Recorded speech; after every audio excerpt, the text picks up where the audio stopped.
इस वक्त मैं धनबाद जिले के मुनिडीह क्षेत्र में हूँ और दुर्गा मंदिर प्रांगण में हमारे दिसम गुरु स्वर्गीय शिबू सोरेन जी का श्रद्धांजलि सभा सर्वदलीय दल के द्वारा किया जा रहा है।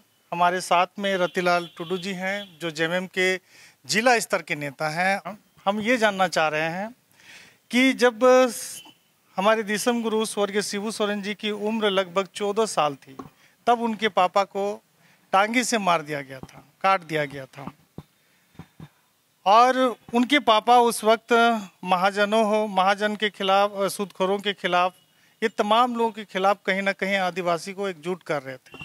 लेकिन आज के इस इलेक्ट्रॉनिक युग में भी उस तरह का शोषण देखने को मिलता है कभी कभी। लेकिन उस दौर में शिबू सोरेन जी ने करवा संभाला अपने पापा का, धान काटो आंदोलन, तमाम तरह के चीज़ें आदिवासी समुदाय के लिए। हड़िया दारू लोग कहते हैं, आज भी कहते हैं कई लोग कि हड़िया दारू की सरकार है, लेकिन शिबू सोरेन जी ने कभी अपने पूरे जीवन में दारू नहीं पिया, तो मांस नहीं खाया। ये तमाम तरह की चीज़ें हैं समाज को आगे लेकर।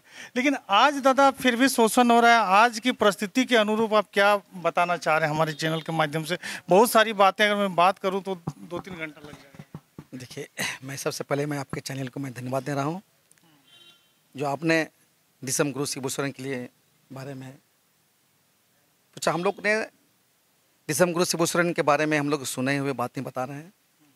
आपने बताया उसका पिताजी की हत्या की गई, ये सही बात है। लेकिन गुरुजी ने कभी उसकी भावना जो होता है ना, बदले के भावना से कभी नहीं लिया। बोला ऐसी भावना से हम अगर किसी का भावना कम से लेते हैं तो हम मारेंगे, मार के बदले मारेंगे तो हम जेल चले जाएंगे, तो फिर अपने लोगों को हम जगा नहीं पाएंगे। शिबू सोरेन ने वैसा काम न करके वो बेड़ा उठा लिए कि हम अपने लोगों को शिक्षित करेंगे, जगाएंगे, अपना अधिकार को सिखाएंगे, लेने के लिए सिखाएंगे, फिर आगे हम लड़ेंगे। तो दिसम गुरु शिबू सोरेन ने सबसे पहला लड़ाई जो महाजनी प्रथा, सूदखोरों की प्रथा, जल जमीन के खिलाफ आवाज़ उठाए।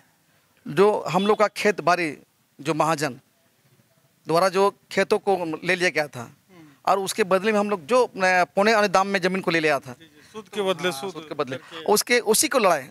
तो गुरुजी ने हमेशा बोला करता था, जो हमको परेशान करता है, जो दिक्कत करता है, हम उसी को दिक्कू बोलते हैं, हम उसी को लड़ाई लड़ते हैं। जो हमारे ज़मीन को कब्जा कर लिया था, ले लिया था, तो उसी से हमारा लड़ाई था। बाकी लोगों से कोई लड़ाई नहीं था। और वैसा लोगों का ज़मीन जो हम लोग को लिया हो तो उस ज़मीन को धन कटवा बोलते थे, तो डुगडी बजा करके धान काट लेते थे। वो जिसका ज़मीन था उसको हम वापस कर देता था। गुरुजी का यही लड़ाई था और हमेशा लोगों को जगाने का काम किया। उसने बोला था ये दारू पीना छोड़ दीजिए और बच्चों को पढ़ाइए लिखाइए, हम तभी अपने अधिकार ले पाएंगे और तभी हम अपना हक अधिकार ले पाएंगे। आज गुरुजी नहीं रहे हैं, समाज में क्या ये दारू दहेज? देखिए, गुरुजी ने आवाज़ उठाया और इसमें लोग कितना अमल करते हैं तो लोगों की बात है। गुरुजी ने तो हमेशा बोला कि ये दहेज के प्रति विरोध किए थे, हड़िया दारू का विरोध किए थे, सूदखोरों का विरोध किए थे, महाजनों का विरोध किए थे। अब लोग दलदल में फंसते जा रहे हैं, लेकिन गुरुजी तो आवाज़ उठाए थे। अब उसने लोगों को सिखाया, दिखाया कि देखिए हम एक शिबू सोरेन भी ना कभी भी दारू का हाथ नहीं लगाया, ना मीट मुर्गा में हाथ लगाया, कभी नहीं लगाया। पूरा एकदम निरामिष थे, वो कभी नहीं लगाया दारू में। और लोगों को बोलते थे कि दारू छोड़िए, मारी छोड़िए, और जो हम लोग पर्व में जो हम लोग चढ़ाते हैं तो आप उतने बनाइए जितना हम भगवान को चढ़ा सकते हैं, उतने बनाइए, ना अपने पीने के लिए, अपना ना पीना और बच्चों को पढ़ाना। दादा मैं ये समझना चाह रहा हूँ कि आज गुरुजी नहीं रहे तो क्या सामाजिक संगठन जो आज जीवित है वो लोग इस तरह के आंदोलन करेंगे? निश्चित करेंगे। ये हमारे गुरुजी का जो दिखाया हुआ रास्ता है, जो बताए हैं, उस पर हम लोग खरा उतरने काम करेंगे। हाँ, तभी हम समझेंगे कि हम झारखंड मुक्ति मोर्चा का जो झारखंड अलग राज्य हुआ है तभी सार्थक होगा। अच्छा दादा, ये वो घटना को आप किस हिसाब से देख रहे हैं जब झारखंड मुक्ति मोर्चा 2 भाग में टूट गया, आईसू और जेएमएम? कहीं ना कहीं आज झारखंड अलग हुए लगभग 24-25 साल होने चला है। लोगों को लगा कि भाई झारखंड अलग हो गया तो अधिकार मिलेगा, लेकिन आज भी यहाँ जो 50-60% अवैध कोयले की जो खनन हो रहा है, तो इसमें यहाँ के लोगों को तो अधिकार नहीं मिल रहा है। इसमें आप इसी क्षेत्र में रहते हैं, इसको किस हिसाब से देख रहे हैं? बताएं आप, जयमला की झारखंड मुक्ति मोर्चा 2 फार्म में चले गए हैं, ऐसा बात नहीं है।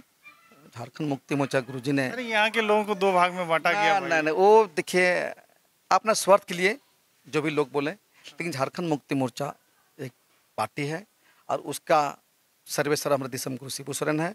और शिबू सोरेन का जो भी है उसको हम लोग खमी खलेगा, वो हम लोग कभी पूरा नहीं कर पाएंगे। इसलिए शिबू सोरेन हम लोग भगवान के रूप में देखते हैं। पहला हम लोग भगवान बिरसा मुंडा था, दूसरा भगवान हम लोग यहाँ का झारखंड का आदिवासी मूलवासी के लिए हमारे दिसम गुरु शिबू सोरेन जी ने तो कहीं ना कहीं बिरसा मुंडा जी, भगवान बिरसा मुंडा जी से ही प्रेरणा लेकर उन्होंने बहुत सारे काम किए, ये भी इतिहास बताता है। हाँ, वैसा ही प्रेरणा लेकर के हम लोग दिसम गुरु का प्रेरणा लेकर, वो हम लोग के भगवान तुल्य थे और उसी का प्रेरणा लेकर के हैं। जब हम लोग आवाज़ उठाएंगे, जो कमी रह गया है उसको हम लोग पूरा करने। यहाँ के लोगों को अभी कैसे हक अधिकार मिलेगा? आप कह रहे हैं बटे नहीं, हम देख रहे हैं बटे हुए हैं। बिल्कुल नहीं बटे नहीं है, आप जो बोल रहे हैं बटे नहीं है। यहाँ के लोगों को हम लोग जगाएंगे, जागरूक करेंगे और अपना एकजुट करने के लिए एकजुट करेंगे ही। और हमारे मुखिया है माननीय हेमंत सोरेन जी, और उसने बीड़ा उठा लिया है, सभी को लेकर चलने का काम कर रहे हैं। आज देख रहे हैं पूरे लोगों को लेकर महागठबंधन की सरकार है, सभी को लेकर चलने का काम कर रहे हैं। और जो भी कमी बेस है, एक और बात बता दीजिए, गुरु जी के छत्र छाया में कई नेता बने, कई लोग नेतागिरी को समझे, नेता बन के राज किए, लेकिन उसके विचार को आत्मसात नहीं कर रहे, ऐसे लोगों को क्या कहिएगा? ऐसी बात नहीं है। दिसम गुरु शिबू सोरेन जी जो थे ना, वो सभी वर्ग के नेता थे, सभी समुदाय के लोग थे, लेकिन सभी को नेता बनाने का काम किया, ऐसा बात नहीं है। हम तो इसलिए तो उसको भगवान तुल्य मान रहे हैं ना, ऐसा थोड़ी। और आप नहीं बोल रहे ना, अभी हमारे माननीय मुख्यमंत्री जी हैं, झारखंड का महागठबंधन के मुखिया है, वो सभी को लेकर चलने का काम कर रहे हैं। तो चलिए, ये साफ मानने से इनकार कर रहे हैं कि हम झारखंडी बटे नहीं, लेकिन मैं कहना चाहूँगा कि झारखंडियों को झारखंड तो मिला, लेकिन झारखंड में अधिकार क्या होता है ये अभी तक नहीं मिल पाया है। आने वाले समय में हम लोग दादा अक्सर देखते हैं जब बहालियाँ होती है तो अन्य प्रदेश के लोगों की संख्या ज़्यादा होती है, यहाँ के लोगों की नहीं होती है। और आपने पिछला देखे हैं जीपीएससी की परीक्षा निकला, हाँ बताइए, सबसे अधिक यहाँ झारखंड के लोग हैं, सबसे ज़्यादा। अभी आपने देखे होंगे पूरा झारखंड का लोग, आपने दुमका का बात सुनेगा। ठीक है दादा, हम जब आप गरीब बच्ची वहाँ निकाली, उसका माँ के पास लड्डू खाने के लिए पैसा नहीं था, अपने बेटी का आपका चीनी से मुँह मीठा कराया, वो सब बच्ची का इस बार निकाला, जीपीएससी परीक्षा निकाला है, तो हम कैसे मानेंगे इस भाई तुम्हारा? लेकिन इस जेपी मुख्यमंत्री जी ने यहाँ के लोगों के लिए, यहाँ के लोगों के लिए जो विकास का काम कर रहे हैं, जो एकदम इस बार जो भी हो रहा है, कार्य हो रहा है, पूरी झारखंडियों को देख कर, यहाँ के लोगों को देख करके काम हो रहा है। इसमें कहे किंतु परंतु नहीं है, कोई बाहरी नहीं, सारा झारखंड का लोग को नियुक्ति हो रहा है, इसमें कहीं कुछ बात नहीं। तो चलिए दादा बता रहे हैं, दादा बिल्कुल बता रहे हैं, सही है, लेकिन आज भी कहीं ना कहीं झारखंडी अधिकार से वंचित होते जा रहे हैं। जहाँ तक मैं देख रहा हूँ, दादा कह रहे हैं कि नहीं हो रहे। मैं इनकी बात पूरी तरह से सही हो, आने वाले समय में हर किसी को अधिकार मिले, मैं भी चाहता हूँ, लेकिन अगर कहीं कमी बेसी रह गई है तो उसको भी अब हमारे दिसम गुरु शिबू सोरेन जी के लाडला मुख्यमंत्री हैं, उस कमी को दूर करेंगे, ये ऐसा उम्मीद भी करता हूं। और लोग जो अधिकार से वंचित हैं उनको अधिकार मिले, मैं यही आशा करता हूं। ये विशेष रिपोर्टिंग आप लोग धनबाद जिले के मुनिडी के दुर्गा मंडल प्रांगण से देख रहे हैं। और दादा अंत में विशेष कुछ मैसेज देना चाहिएगा? बात तो हम बहुत करते, लेकिन आपके पास समय नहीं है। देखिए, हम आज जो यहाँ गुरुजी का श्रद्धांजलि सभा में मैं सबसे पहले मैं गुरुजी को नमन करता हूँ।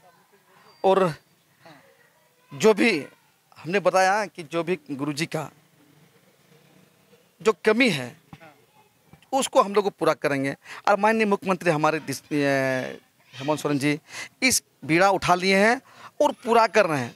आप देखिएगा, एक से एक योजना चला रहे हैं जी, बिल्कुल। और आप पहला मुख्यमंत्री जब हेमंत सोरेन है कि आपकी सरकार आपकी द्वार जी, काज करके लोगों का ऑन द स्पॉट उसका काम हो रहा था। नहीं, इनका काम तो अच्छा है, और भी इससे बेहतर काम होगा।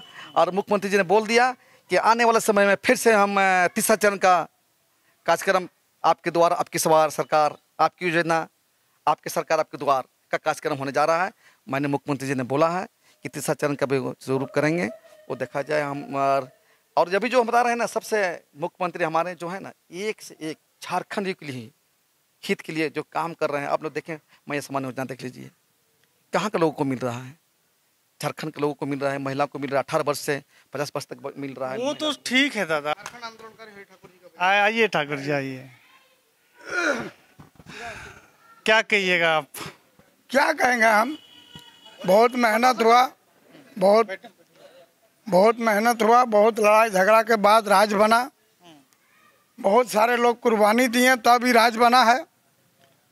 लड़ाई का राज है। खाली राजे बना, अधिकार राज बना, अधिकार भी मिल रहा है, पहले से ज़्यादा अधिकार मिल रहा है। ऐसा बात नहीं है। सरकार सबको योजना का लाभ दे रहे हैं, अब आवास दे रहे हैं, सबके घर में राशन दे रहे हैं। जैसे सरकार है अभी ऐसा कोई बात नहीं है, सरकार ठीक चल रहा है। और झारखंड का सरकार है, आंदोलनकारी का बेटा है। आज जो सरकार चला रहे हैं वो भी एक आंदोलनकारी का ही बेटा है। इसलिए सरकार जो सरकार चला रहे हैं, जो परिस्थिति उनके पिता दिसम गुरु स्वर्गीय शिबू सोरेन जी ने देखी है, वो तो ये नहीं देखे हैं। नहीं देखें, कैसे देखें? भले छोटा थे लेकिन देखें तो जरूर है। बाप जो करता है वो बेटा देखता है, ऐसा नहीं देखता है। लोग कितने दुख में थे, कितने तकलीफ में थे, कैसे थे मेरे पिताजी का साथ। तो आप जैसे बुजुर्ग आंदोलनकारी कभी उनके बेटा को सलाह दीजिए कि देखिए पापा ऐसे कर रहे थे, वैसे कर रहे थे। बहुत आंदोलनकारी हैं, हम नहीं पहुंच पाए। बहुत ऐसे लोग हैं उनको सलाह दे रहे हैं। ऐसा बात, हाँ नहीं देंगे ऐसा बात नहीं है। हजारों हजार लोग शहीद हुए हैं तब राज बना है। उनको बेटा को भी मालूम है कि क्या करना है इस राज के लिए, कर रहे हैं। आंदोलनकारी का पेंशन, विधवा पेंशन, मैया योजना क्यों दे रहे हो? वो जानते हैं जो मेरा राज में गरीब लोग हैं, इसलिए गरीबों को मदद करना पहला समझते हैं। पहला सवाल वो सोचते हैं हम गरीब को कैसे पहुंचावे। समझ सकते हैं चाचा का पूर्ण विश्वास है कि झारखंड प्रदेश में जो अंतिम व्यक्ति आशा उम्मीद से बैठा हुआ है वहां तक ये सरकार पहुंचने वाली है, उनको भी देखने वाली है, उनको भी अधिकार देने वाली है। आप लोग क्या सोच रहे हैं, समझ रहे हैं? अपना लाइक कमेंट रखिएगा और वीडियो को लगातार शेयर कीजिएगा।